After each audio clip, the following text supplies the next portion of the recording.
Morning. President Biden will address Congress later this week, where he's going to try to convince lawmakers to raise taxes on the rich to pay for things like infrastructure and education. Joining us right now to talk about the president's tax plan, former U.S. Senator Heidi Heitkamp. She's a founding member of One Country Project and a CNBC contributor. Also with us is former U.S. Senator Judd Gregg. He also, of course, is the former governor of New Hampshire. Good morning to both of you. I'm going to go to the person who I know doesn't like this plan first, and then we can go back and forth because right, don't go Heidi, to Heidi first, I usually go to Heidi first, but Judd, I'm going to go to you first to try to understand. We're going to create some compromise on the show. We're going to see if we can actually just do it in 7 minutes. Is there a tax plan around capital gains, a higher capital gains rate, maybe not the rate that the administration's pushing, but one that you think would be fair, equitable, and actually would ultimately encourage economic growth and pay for all the things that we need in this country? No. The simple fact is no, flat out no. No. There's not anywhere we can go here. Let's talk about what's really occurring here, because it's much more fundamental than the tax bill. What you're seeing is a significant shift in the way we govern this nation. We're going into what I would call the era of gigantic government, where you can run $4 trillion deficits and nobody blinks an eye, where you have these bills which are called social infrastructure spending, which is a brand new term for what used to be called walking around money for Democratic constituencies and Democratic states, which have poorly operated, funded pension plans they couldn't afford.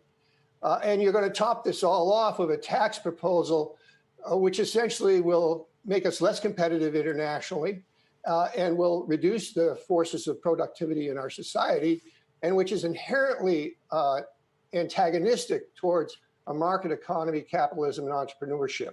This is a big issue, not the taxes, but what's happening to our government and how we're moving to a European model from the American model of entrepreneurship. Heidi, I know you don't agree with that, but I want to figure out. As I said, when I may not get to kumbaya here, given that we started on no, there's nothing that can be done. But let's see if we can try. Well, first off, I don't think what Joe Biden, the announcement on what he's going to propose, I do not think that's going to be the final proposal. And I've said this many times, you can take Joe Manchin's word to the bank, and he told you that he wants compromise. I think there's a lot of senators who do want compromise. I think they are not willing to go as high as what maybe this president will go on capital gains. But the one thing I want to say is that we've delayed investment in infrastructure for far too long. And you can argue about what is infrastructure, what isn't infrastructure, but certainly on the kinds of things that we need to make commerce run, whether it's ports, whether it's roads, whether it's broadband, those things need to be improved, and we need to make an investment.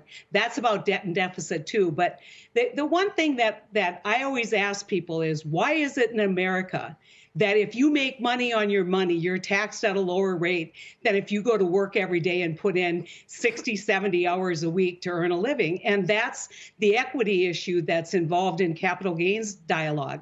And so I think there will be compromise, but I don't think you're going to find it among people who want to automatically knee-jerk, oh no, capital gains are exactly where they need to be, when they benefit in a huge way the richest people in this country, who are getting richer every day in America.